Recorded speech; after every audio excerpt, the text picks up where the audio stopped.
El siguiente programa es presentado y producido por Senda.fm para CTN Internacional.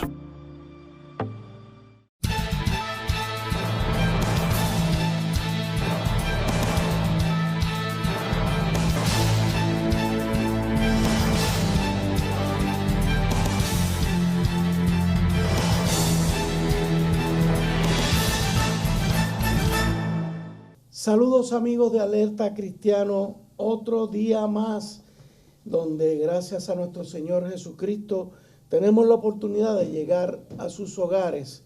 En otra conversación, como les habíamos adelantado en el programa anterior, vamos a estar conversando sobre la figura de Jesús, siempre haciéndonos la pregunta de la controversia que históricamente ha circulado en la propia iglesia y en el mundo, de si Jesús era divino y o hombre. Para los que no me conocen, Eduardo García Resach, abogado, cristiano, casado, con 3 hijos, 3 nietos, y siempre le pido al Señor que mande más nietos. Es un placer para nosotros. Y como les dije, en esta conversación sobre temas teológicos con el doctor Sullivan, lo tenemos aquí presente al hermano pastor, teólogo Samuel Sullivan. Bienvenido, pastor. Dios le bendiga y felicidades a todos y paz en el nombre de nuestro Señor y bendita esperanza, Jesucristo, amén, a quien reconocemos, adoramos y esperamos. Así es. Qué bueno, qué bueno. Previo a la Navidad, ya grabamos el pasado programa. Pueden cotejarlo porque lo tenemos puesto en la página de Alerta Cristiano. Lo va en directo, tiene el vínculo con YouTube, que es donde está grabado, guardado, donde tocamos el primer aspecto de esta situación en torno a aquellos que dicen que Jesús no es divino, que Jesús era un hombre, lo tratan de establecer como otro maestro al estilo Gandhi, y eso empezamos a discutir en el último programa. En esta ocasión vamos a continuar, porque esto es como en el término beisbolístico, esto es el bateo que pica y se extiende. Es un tema sumamente interesante y, como habíamos quedado en el anterior programa, no es nuevo. Es desde los principios de la iglesia se ha estado trabajando esta situación. Y ahora me dirijo inmediatamente con el doctor. No, perdónenme. Vamos a empezar con la palabra. Amén. En Romanos, capítulo 1, del 1 al 4, miren esto, hermanos.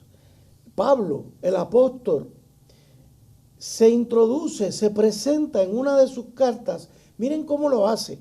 Dice, Pablo, siervo de Jesucristo, llamado a ser apóstol, apartado para el evangelio de Dios, que él había prometido antes por sus profetas en las Santas Escrituras acerca de su Hijo, nuestro Señor Jesucristo, que era del linaje de David, según la carne, que fue declarado Hijo de Dios con poder, según el Espíritu de Santidad, por la resurrección de entre los muertos. ¡Wow! Gracias, Señor. Qué mucho hay, qué gran contenido hay en esta primera oración donde Pablo le escribe a los romanos. Y miren cómo se presenta. Wow, si yo me fuera a presentar así en una carta, esto lo que querría decir es que yo estoy reconociendo todo eso que Pablo dice.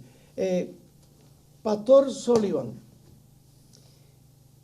para continuar con el tema, toda esta cuestión de la discusión, la disputa en torno a si Jesús era humano o divino, la lógica me dice a mí que tiene que haber nacido prácticamente desde los primeros años después de Jesús.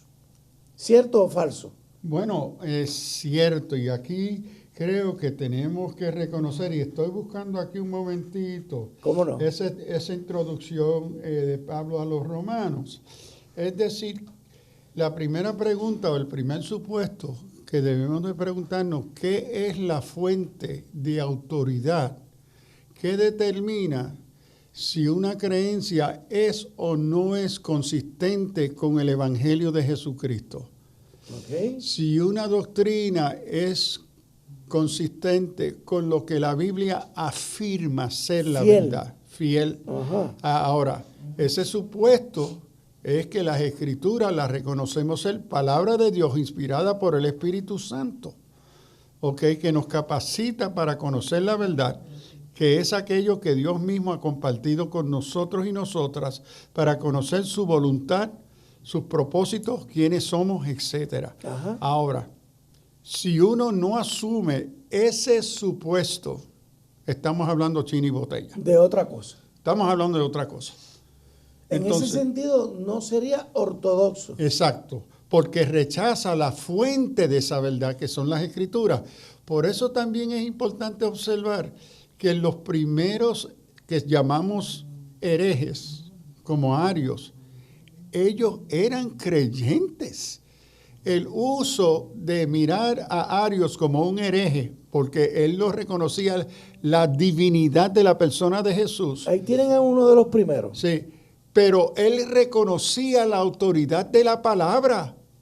Es decir, que el supuesto fundamental. Entonces entró en contradicción. Ese era el problema, que él entró en una contradicción con la verdad revelada que él mismo reconocía ser palabra de Dios. Así es. El problema era cómo él estaba interpretando esa palabra dada por Dios. Claro. Pero más tarde, con los gnósticos, por ejemplo, los docetistas y otros, vamos a ver que ellos rechazan que la Escritura sea la única fuente. Ahí ya la cosa se puso exacto, difícil. porque van a introducir otras fuentes de autoridad que van a ser las bases de su creencia y su deformación del Evangelio. Entonces, eso es importante reconocerlo.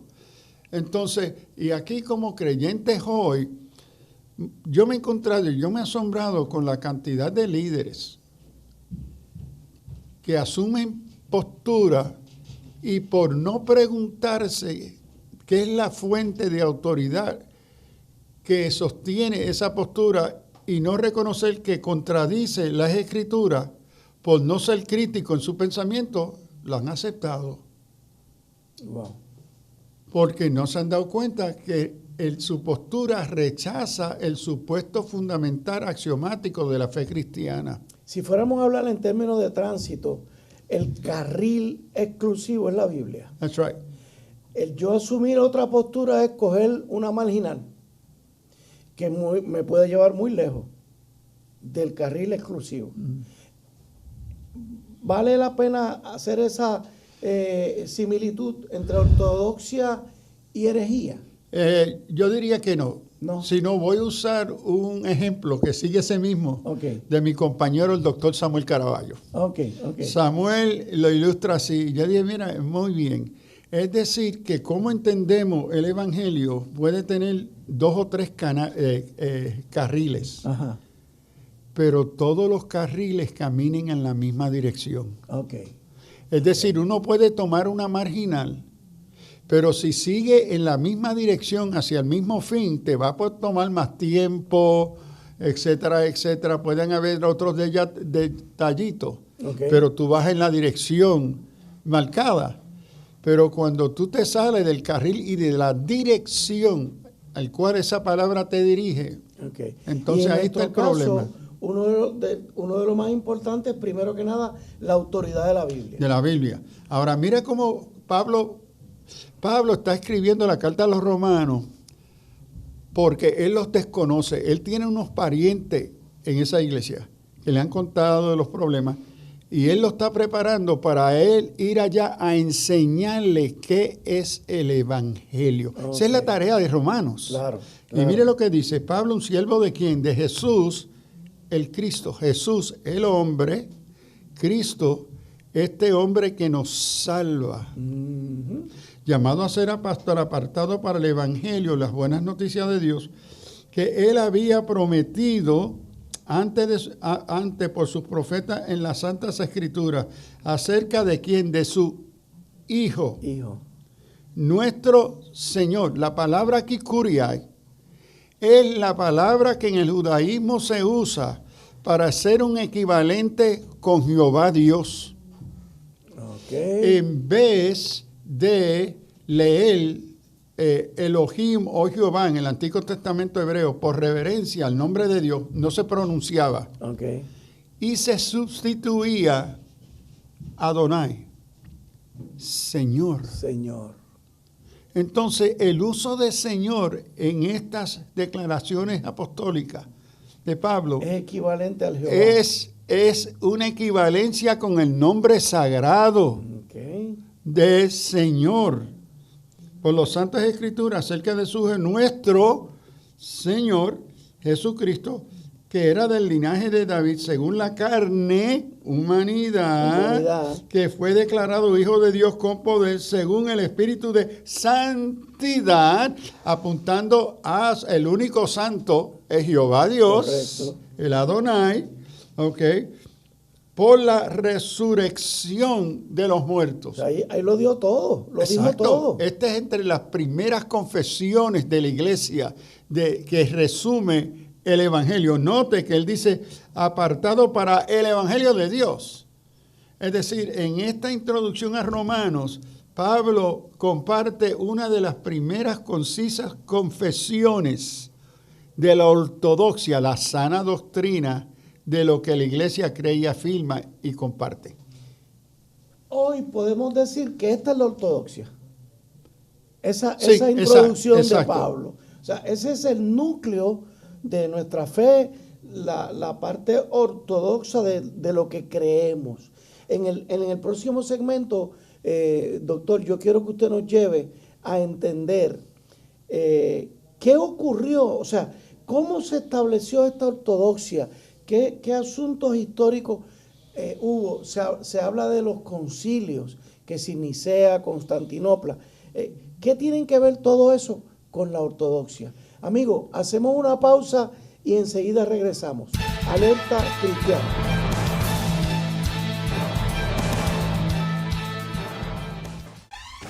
La mayor selección de música cristiana.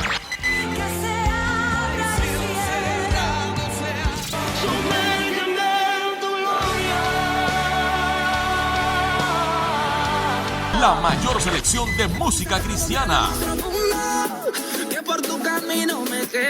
24 horas la tienes aquí en Senda FM. Sonido que levanta y restaura. Para evitar la propagación y el contagio del COVID-19, debemos seguir los protocolos establecidos. Debemos continuar lavándonos las manos con agua y jabón durante 20 segundos. Usar hand sanitizer, utilizar mascarillas. Guardar por lo menos 6 pies de distancia entre personas. Sanitizar superficies regularmente, además de los zapatos y accesorios. Hazlo por tu bien y el de tu familia.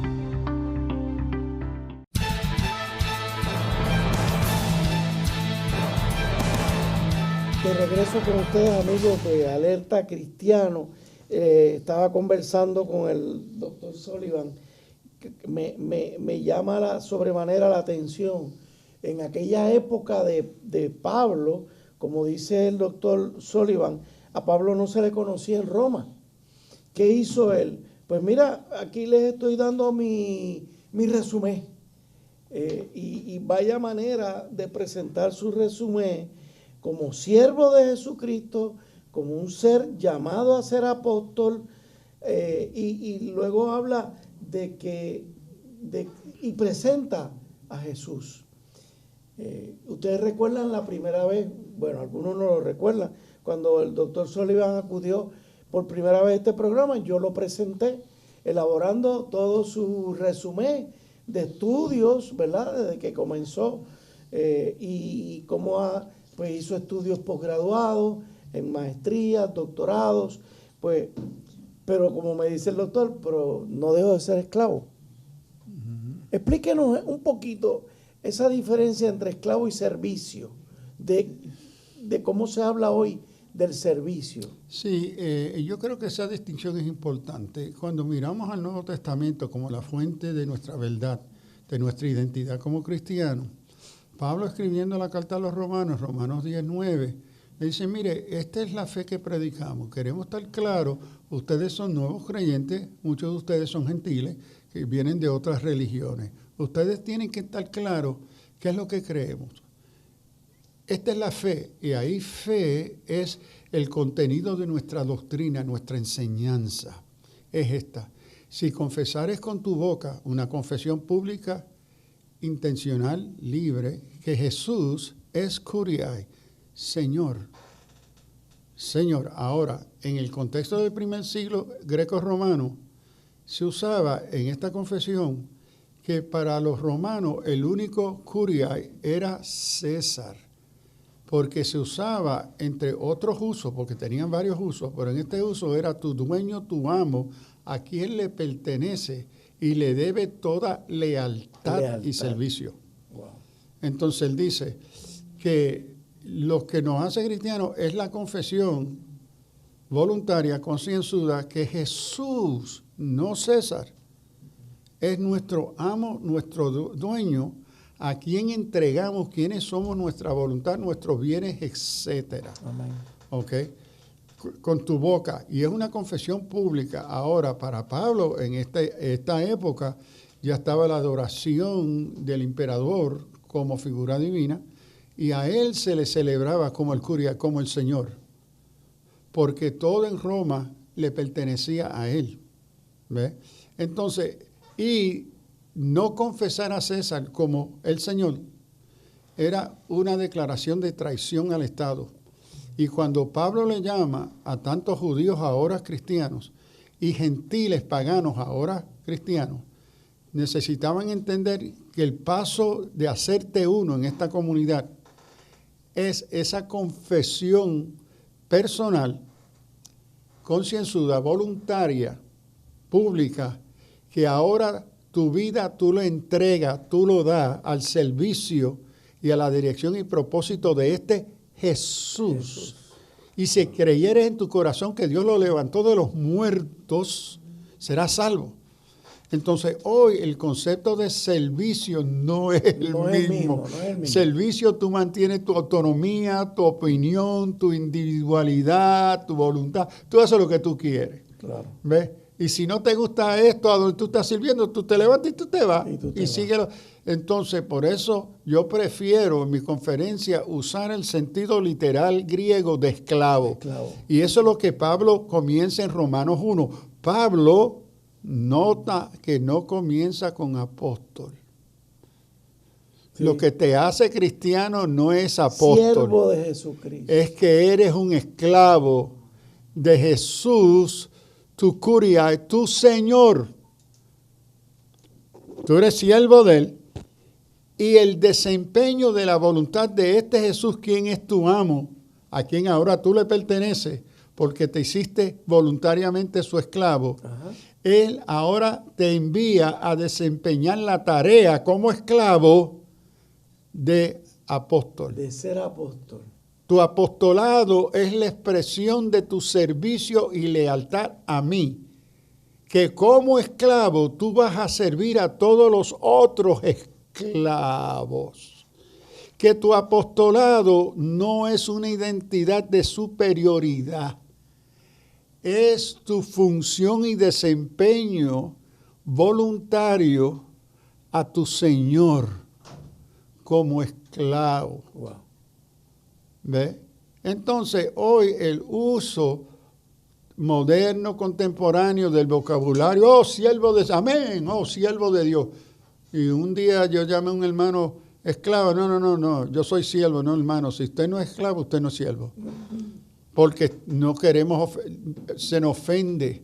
Pero bueno, la ofensa del evangelio está ahí. En el mundo moderno todo el mundo se ofende por cualquier cosa. Sí, entonces aquí tenemos que ver cómo a veces el vocabulario moderno puede servir a veces a distorsionar la verdad del evangelio. Amén. Con la forma clara y específica, especialmente en relación a la persona de Jesús. Ok, esto fue un paréntesis. Sí. Acuérdense que estamos conversando y a veces en el receso, en las pausas, pues las conversaciones con el doctor se tornan bien interesantes. Pero volvamos a la historia.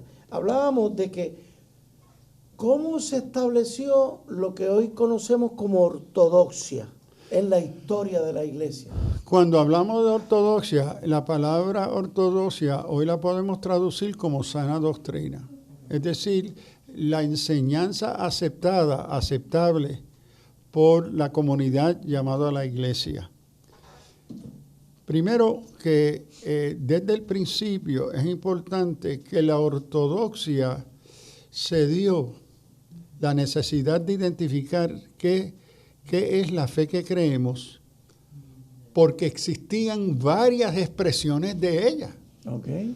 Porque si no hubiese diversidad de la creencia, no hubiese necesidad de ortodoxia. Claro. Lo que hace necesario la ortodoxia es porque hay unas deformaciones que se van reconociendo que deforman aquello que la comunidad crea y acepta. Correcto. Entonces, y aquí vemos Walter Bauer en su obra sobre herejía y ortodoxia. Sí, pero ¿qué sucede? Que el testimonio histórico y bíblico es que desde el principio de la iglesia, porque este pensador llamado Walter Bauer, en 1933, cuando publica su obra en alemán, decía no había ortodoxia. Y hasta hoy se le ha probado que estaba profundamente equivocada históricamente. Pero que en el momento de la iglesia, sí la iglesia rápidamente va a establecer una ortodoxia. Claro. Y va a reconocer que se están dando unas interpretaciones que distorsionan el Evangelio de Jesucristo. Uh-huh. Y ante esas distorsiones, ellos inmediatamente van a hacer unas aseveraciones fundamentales. Jesús es divino. Jesús es humano. Y que la humanidad y la divinidad de Jesús conviven en una persona. ¿Ok? Es decir, va a haber unas confesiones y que se le adoró desde el principio como divino. Ahora, ¿qué sucede? Personas como Walter Bauer y otros, Bultmann, Schleiermacher y otros, van a negar eso. No, eso fueron invenciones más tarde de Pablo, más tarde, y esas cartas no fueron escritas por Pablo, fueron escritas un siglo más tarde, porque se necesitaba tiempo para desarrollar ese pensamiento, porque es sofisticado. No. La evidencia, y aquí Larry Hurtado en sus 3 libros sobre cuando la iglesia reconoce la identidad y adora a Jesús como divino desde el principio. Y la evidencia bíblica histórica está bien plasmada. Entonces, desde el principio, la iglesia asume, y digo asume porque hace unas aseveraciones, que lo que han recibido en el Antiguo Testamento es palabra de Dios. El elemento profético del pasado. La autoridad. Segundo, la autoridad ahora del Nuevo Testamento, que ellos le van a atribuir la misma autoridad que el antiguo.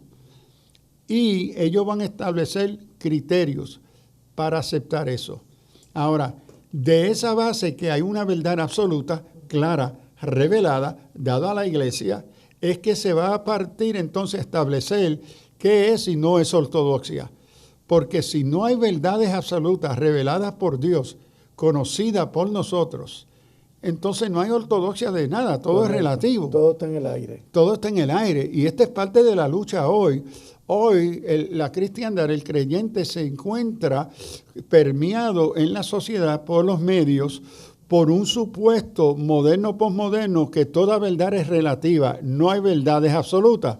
Entonces esa invasión consciente y subconsciente, visual, virtual, intelectual, académica, filosófica, cultural, que asume que no hay verdades absolutas, está siendo aceptada por la iglesia. Incluyendo concilios. Los concilios de denominaciones. Seminarios. Exacto. Entonces están tomando el criterio moderno de la relatividad de la verdad y que el texto bíblico está libre como cualquier otro texto porque no es sagrado. Claro. ¿Ok? A interpretarse como el lector desea. Esto está ocurriendo hoy en la iglesia. Entonces, hoy tenemos comunidades que se llaman cristianas que han abandonado la Biblia, que están enseñando que su doctrina tiene otra fuente que supera la Biblia, que su doctrina tiene su fuente en una nueva autoridad de ángeles, de profetas y otros. Entonces ya se despegaron de la Escritura, ellos están en otro nivel, en otra onda. Entonces, eso no obedece me acaban de decir que se nos ha terminado el tiempo de esta sección. Enseguida regresamos con ustedes, amigos. Alerta Cristiana.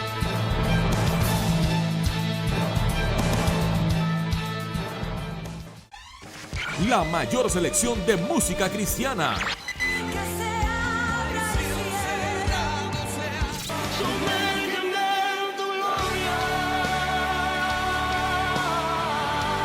La mayor selección de música cristiana. 24 horas la tienes aquí en Senda FM. Sonido que levanta y restaura. Para evitar la propagación y el contagio del COVID-19, debemos seguir los protocolos establecidos. Debemos continuar lavándonos las manos con agua y jabón durante 20 segundos. Usar hand sanitizer, utilizar mascarillas. Guardar por lo menos 6 pies de distancia entre personas. Sanitizar superficies regularmente, además de los zapatos y accesorios. Hazlo por tu bien y el de tu familia.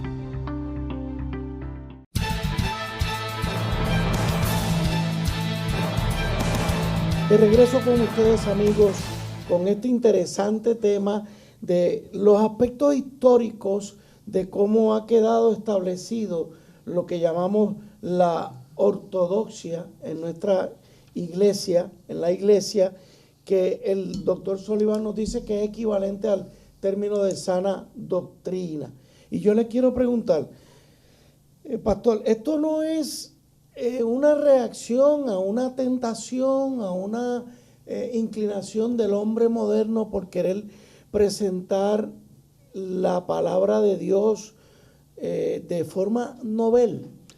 Sí, y ahí hay unos elementos positivos y negativos, es decir, desde el principio de la fe, y lo vemos en Romanos. Esta nueva comunidad cristiana tiene necesidad de dar razón de su esperanza, de explicarla. Y la tarea de explicar no es solamente dirigida a aquellos que han aceptado el Evangelio, que ellos puedan entenderlo, sino es una tarea apologética ante una cultura greco-romana pagana y altamente filosófica. Entonces, el discurso tiene 2 direcciones generales hacia la iglesia, tres, hacia el no creyente general. Ajá. Y a los pensadores de su tiempo. Claro. Entonces, ellos están bregando cómo podemos ser contemporáneos, sin abandonar o violar la verdad revelada y que se nos ha sido dada. Esa ha sido la tarea de la iglesia a través de toda la historia. El asunto es cuando usted menciona novel, ahí es que vino el reto a la iglesia. Porque queriendo ser contextual y contemporáneo, hubieron aquellos que quisieron ser novel, del francés nuevo, traer una nueva enseñanza, una nueva fuente. Cuando realmente lo que, a lo mejor el cambio en cultura o de los países, lo que requeriría de nosotros es, mira, preséntalo de forma tal que en el lugar donde te estás expresando te entiendan. No tienes que cambiar la ortodoxia, pero entonces vemos estilos y estilos que se alejan. Bueno, y ahí es que viene una tarea, y vemos esto modelado en Pablo, el reto del creyente como pensador de la fe.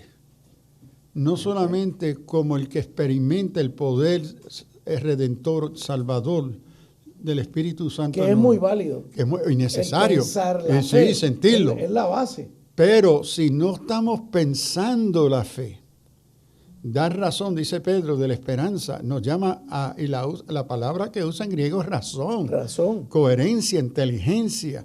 Entonces, cuando se despacha, se ignora el factor cognoscitivo, inteligente de la verdad de la palabra, entonces uno va a adaptar a las ideas que responden a la experiencia. No ve, esto es nuevo. Pero cuando uno parte de entender, entonces ahí se debe desempeñar un uso crítico del vocabulario contextual y contemporáneo. Claro. Como comenté ahorita, el uso de servicio. Ajá. El uso de servicio siervo hoy tiene unas connotaciones, derechos y privilegios que no tenía en el pasado. Uh-huh. Entonces, como uno pensador de la Escritura, uno tiene que cuidarse de no confundir el concepto bíblico de siervo con el concepto contemporáneo de siervo. Correcto. Entonces, en eso, queriendo ser a veces contemporáneo, nosotros somos hermanos. Sí, seguro que somos hermanos, seguro que sí. En tanto y en cuanto fuimos creados. Exacto. Es decir, pero que hay otras categorías que no recogen la categoría bíblica requerida. Entonces, cuando vamos a usar conceptos modernos para ser contextuales y contemporáneos, el pensador de la fe tiene que entonces preguntarse qué coherencia tiene y representa este concepto moderno contextual con el concepto que representa la verdad bíblica. ¿Lo puedo usar? Y si lo voy a usar, este concepto moderno, contemporáneo, ¿qué limitaciones y cualificaciones le voy a poner a su uso? ¿Ve? Por eso hoy, ante las aseveraciones de la posmodernidad y la relatividad de la verdad, siempre digo, yo creo que la Escritura es la verdad de Dios, verdad absoluta. Absoluta. Y enfatizo absoluta, porque en el mundo contemporáneo se usa mucho la verdad. Correcto. Lo mismo con valores. Puerto Rico tiene necesidad de valores. No. Puerto Rico tiene muchos valores. El valor de la mentira, ajá, el valor de la pillería, ajá, el valor de... Mira, valores hay un montón. Montones. Porque a veces la iglesia, queriendo ser contemporánea, coapta el vocabulario genérico de valores y no modifica el uso de valores cristianos. Qué bueno que usted está trayendo ejemplos y siempre hay uno que quiero traer porque como que hemos caído malamente. Ya hay iglesias que están hablando del nuevo rebaño, refiriéndose a que no se trata de hombre y mujer. Puede haber cualquier otra cosa. Puede haber matrimonio entre hombre y hombre. ¿Alejados de la ortodoxia o no hay ningún problema? Bueno, de nuevo vamos al supuesto fundamental de la fe cristiana. Esa aseveración parte y toma la verdad revelada de la Escritura como la autoridad máxima que nos identifica de quiénes somos y a qué somos llamados a ser. Correcto. La respuesta es claramente que no. Ajá. Entonces, deja de ser cristiana. Por eso tenemos que siempre preguntarnos qué es la fuente de autoridad. Correcto. Que define el uso o expresa ese uso.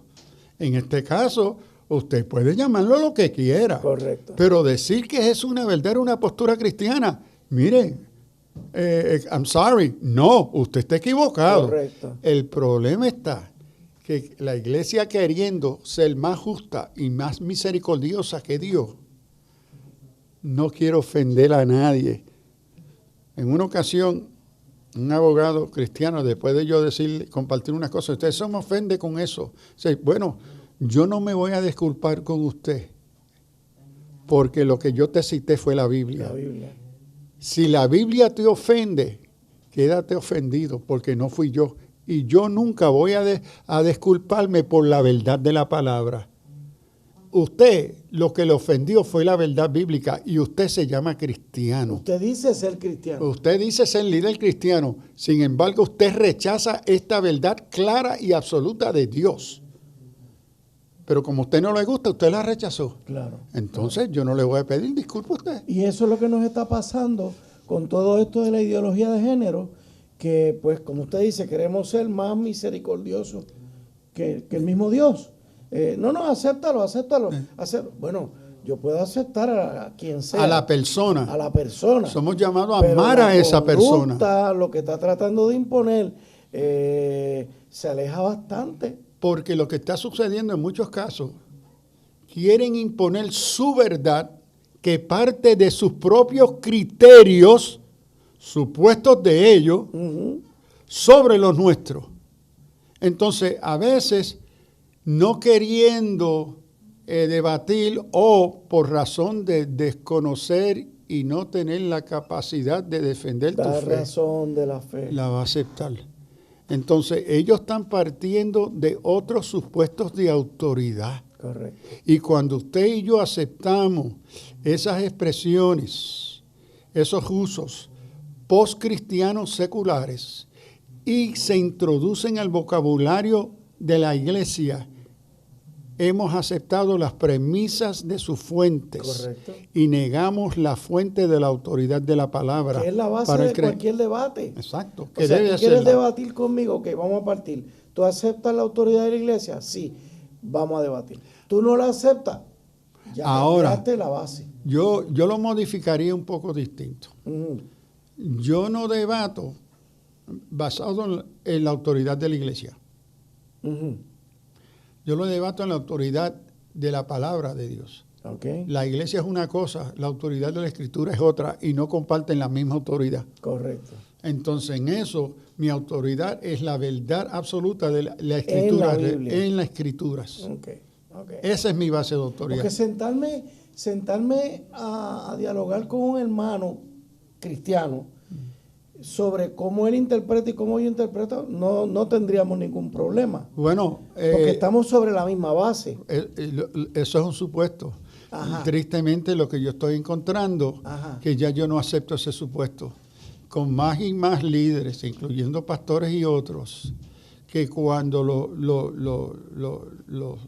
los reto a pensar y mirar con cuidado su postura, no aceptan la Biblia como palabra de Dios. Okay. Es decir, ya yo no acepto que todo ministro, todo pastor, todo evangelista, todo líder de la iglesia, todo lo que se llama cristiano, en sí parte de la autoridad concienzuda, voluntaria que yo reconozco de la autoridad de esa palabra.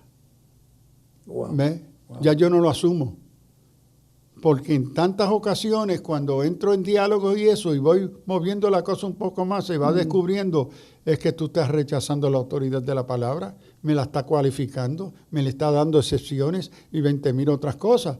Entonces, ya yo no lo asumo.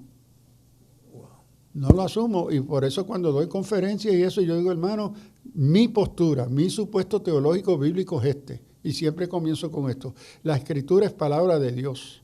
Dios es trino, se ha revelado, nos ha capacitado para conocer y recibir esa revelación, que es verdad contenida en el Antiguo y Nuevo Testamento. Esa es mi premisa fundamental. Ahora, los que están ahí escuchándome, si usted difiere de eso, estamos hablando de botella de China. Correcto. Seguro que usted va a definir conmigo, y yo con usted. Claro. Y no es negociable.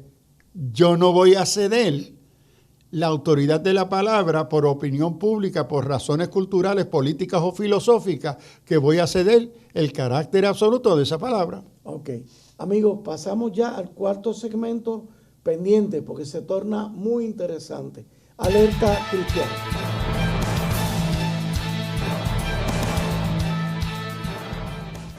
Busca CTNI en YouTube y sé uno de los miles que se han suscrito para disfrutar on demand de la gran variedad de programas diseñados para ti. Suscríbete al canal de YouTube de CTN Internacional. Para evitar la propagación y el contagio del COVID-19, debemos seguir los protocolos establecidos. Debemos continuar lavándonos las manos con agua y jabón durante 20 segundos. Usar hand sanitizer, utilizar mascarillas.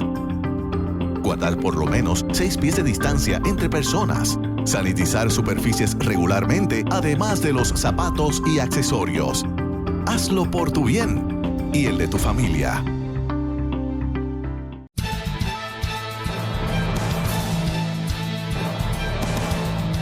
De regreso con ustedes, amigos. En Alerta Cristiano estamos conscientes de que, bueno, esa es la historia de este programa. Enfrentarnos a las situaciones que el mundo actual nos trae, nos presenta a veces de manera conflictiva a los cristianos. Y en este mundo en que estamos viviendo hoy, en el mundo postmoderno, nos estamos encontrando con que hay unas visiones sobre Jesús que chocan con el Jesús de la Biblia. Yo quisiera que el doctor Sullivan nos hable de esto, porque, por ejemplo, vamos a empezar con un ejemplo. Cuando se trata de esta lucha cultural de la agenda LGBT, en los debates se nos trae, se nos retrata, no, pero es que ustedes no están respondiendo a Jesús. Jesús no lo haría como ustedes lo están haciendo. ¿Qué usted dice de eso? Primero diría dos cosas rápidas. Primero, usted es un ignorante de quién es Jesús. ¿Ok? A lo que usted se refiere, al Jesús que usted se ha inventado. Ok. Porque usted no conoce la palabra. Ajá. ¿Ok? Ahora, déjeme darle un ejemplo de esto. En la modernidad se ha presentado dos Jesús. Rápido. Tengo un estudiante en el programa de maestría en teología que es un ejecutivo de una iglesia histórica, uno de mis estudiantes. Y él le interesa conocer la iglesia pentecostal. Y él entonces lleva a un grupo de pastores y líderes a visitar una iglesia pentecostal local antes de ir a Chile a conocer la iglesia pentecostal chilena. Entonces va a la iglesia local con los estudiantes y él. Y entonces viene al curso al otro día molesto, porque este es un curso que estoy dando sobre la teología y el pensamiento teológico pentecostal. Y él dice, estoy molesto. Y yo digo, doctor, porque es un doctor. ¿Por qué? Porque visité una iglesia pentecostal y esta señora allí insistía en todo el servicio, me preguntaba si yo era creyente. Y yo le decía que yo soy ministro ordenado, doctor, reverendo. Y ella volvía, ¿eres creyente? Entonces yo estoy molesto, esa mujer no respeta, usted no respeta. ¿Por qué ella me está preguntando que si yo soy creyente? Y yo me eché a reír. Y yo digo, bueno, se sabe, eso es muy interesante esa pregunta. Ahora yo te pregunto, ¿en qué Jesús es en quien tú crees? Entonces le pregunté, ¿el Jesús en quien cree es el nacido de María una virgen, concebida por el Espíritu Santo? ¿Sí o no? No. Él no cree en ese Jesús. No.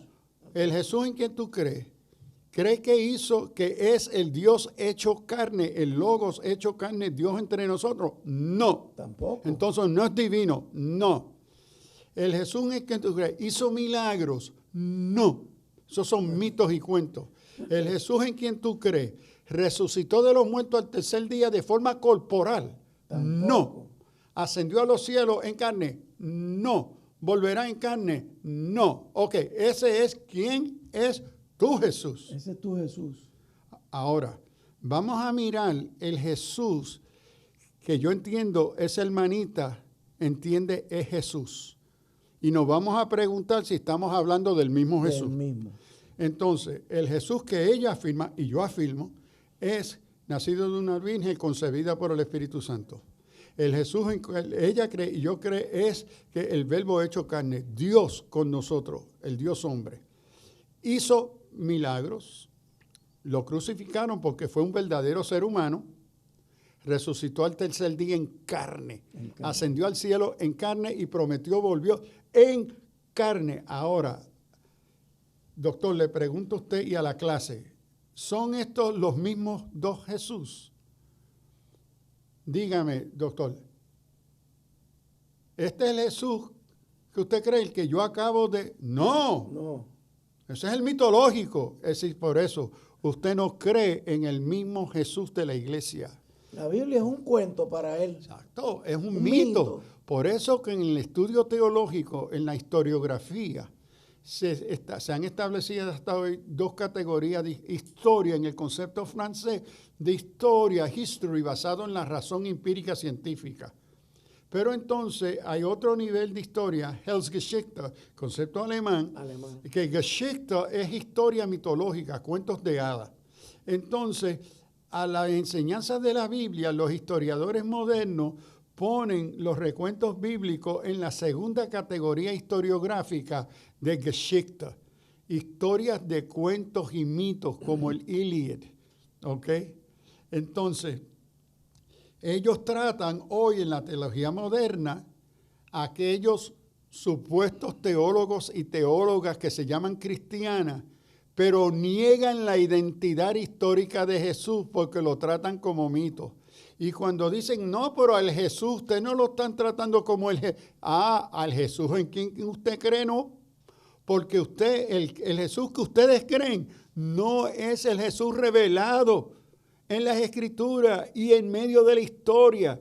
Porque en la historiografía moderna se rechaza que Dios se haya injertado en el Cronos, que el Kairos no se mete en el Cronos.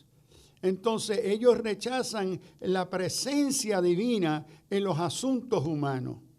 Entonces el Jesús al cual ellos acuden, no, pero Jesús no haría eso, Jesús no enseñaría eso, el Jesús tuyo no. Ustedes están negando también al Dios del Antiguo Testamento. Es que no lo aceptan, ese es el otro supuesto. Tampoco. Ellos no aceptan la revelación de las Escrituras como palabra de Dios.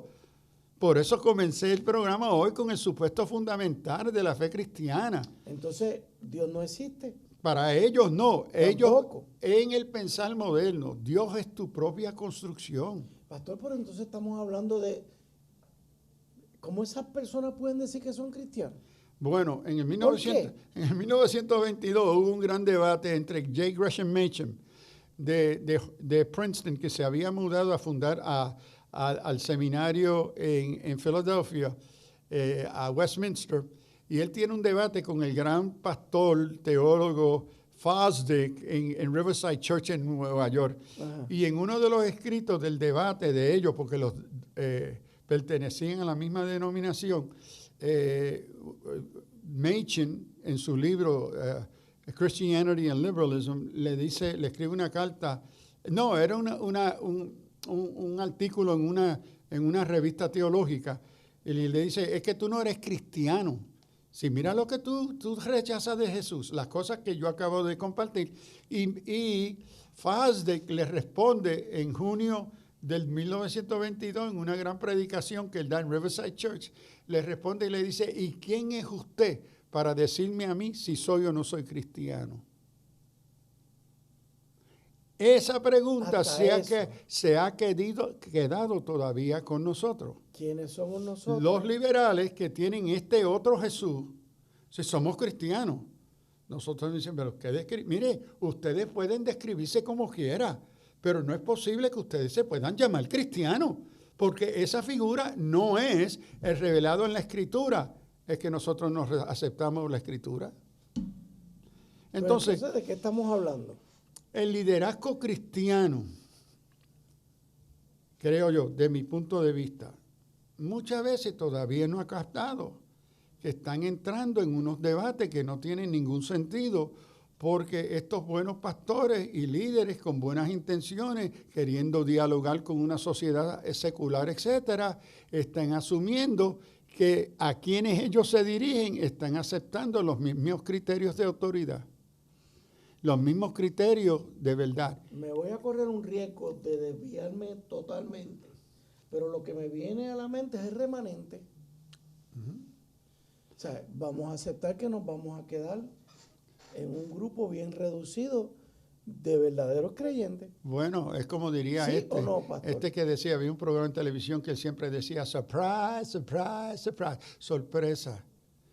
El pueblo de Dios, el cajal de Dios y la iglesia siempre ha sido un remanente. Un remanente. El problema que hemos aceptado el criterio de mega, de superchurch, como criterio de negocio secular de éxito.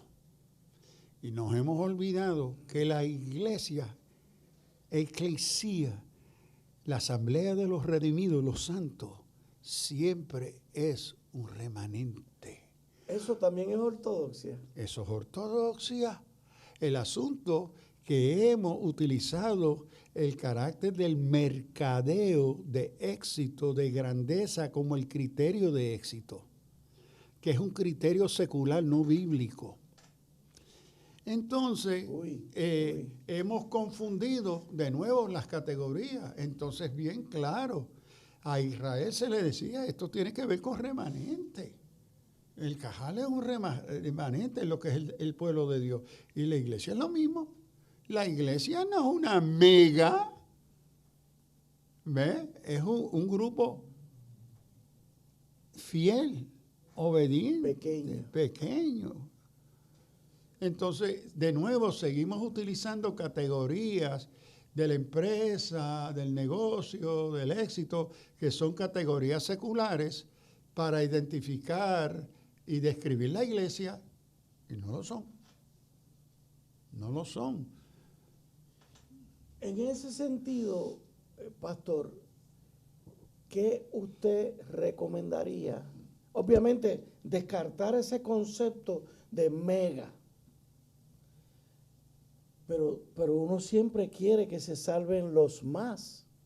Sí, que nuestro deseo es que alcancemos el mundo con el evangelio, pero no todo lo que digan, anunciándolo. Sí, no pero todo no lo que todos dice, van a decir que no sí. todo lo que dicen Señor, Señor serán salvos. Ya usted ve cómo está Occidente, donde nos hemos rematado llevando el evangelio y mire a dónde hemos llegado. Bueno, una de las tristes experiencias en Europa, viajando por Europa y enseñando, es visitando grandes catedrales que en una ocasión fueron grandes templos que reunían creyentes y hoy están cerrados, son un museo.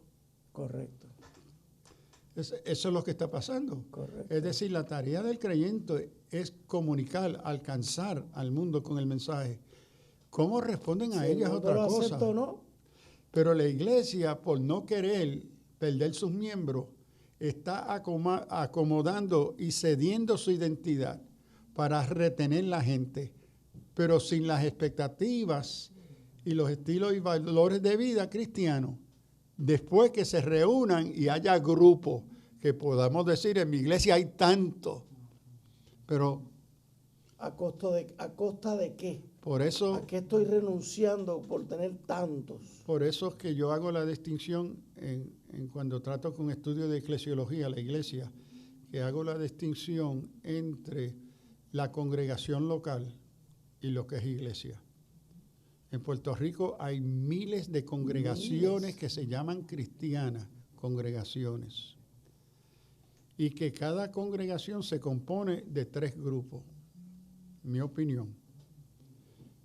No creyentes, que son visitas que invitamos a oír el evangelio, que quizá componen 1% de los que asisten el domingo, si es mucho. 90% de congregación, a los que Pablo llama carnales en la carta a los romanos, porque Pablo, a la carta a los corintios, Pablo identifica 3 tipos de personas: el carnal, el natural, que no es creyente, y el espiritual. Entonces, esa congregación local, es el creyente verdadero. Exacto. Entonces, en esa congregación local hay quizá un 10% que se pudiera identificar como los espirituales. Ellos 10%. 10%. Entonces, hemos confundido que aquellos que se reúnen el domingo, esta es la iglesia. Bueno, no, ahí está el templo, ahí hay un templo. Ahí están los congregados. Los congregados. Ahora, ¿cuántos de esos congregados son creyentes? Sí, por ejemplo, yo he preguntado en diferentes conferencias, después de dar estudios qué representa el señorío de Cristo, y he preguntado, ¿cuántos de ustedes que han estado en esta congregación por años nunca concienzudamente han aceptado a Cristo como su Señor? De esa forma. Sí. Las manos se levantan que nunca lo han hecho. Y entonces hago un llamado para aquellos que están en la iglesia. Ahora. Pero que hoy reconocen que nunca entendieron y nunca hicieron tal confesión. Desean hacerla ahora, pasen al altar. El altar se llena. Porque la iglesia nunca se le instruyó qué es esa confesión. Esta es la fe que proclamamos. Nunca se le enseñó qué es este asunto de Jesús Señor. Nunca le enseñó qué es Romanos 3:24, siendo justificado gratuitamente por gracia mediante la redención. Que nunca se le explicó. Entonces tienen una fe de experiencia, no de comprensión. Y por eso Pablo a los Romanos capítulo 12 requiere que haya una transformación de vuestro pensamiento. Porque si el pensamiento no se informa y se transforma por la palabra, sus experiencias no cambian. Tampoco son transformadas Hay que pasar por el toda Evangelio. esa experiencia por un proceso de razonamiento. Yes. Y para mí es diario. Sí. Y una última cosa diría, que es interesante, y como pentecostal. Nos queda poco tiempo. Sí, el Cierre pentecostalismo, en su metodología, lo que se llama su hermenéutica, su teología parte del libro de los Hechos y Lucas, porque es narrativa. De la narrativa uno saca experiencia, uno se identifica. Pero el Evangelio de Pablo no es narrativa, ¿ves? Es didáctica, es enseñanza, es literaria, que requiere reflexión crítica.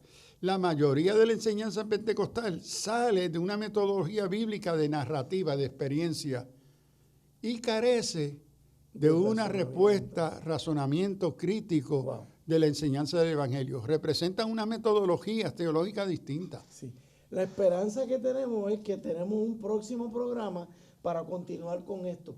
Pero hermanos, piensen, razonen, oren en torno a todo esto. Nos despedimos. Alerta Cristiano. Gracias, pastor. Dios le bendiga y felicidades. Igual. El pasado programa fue presentado y producido por Senda.fm para CTN Internacional.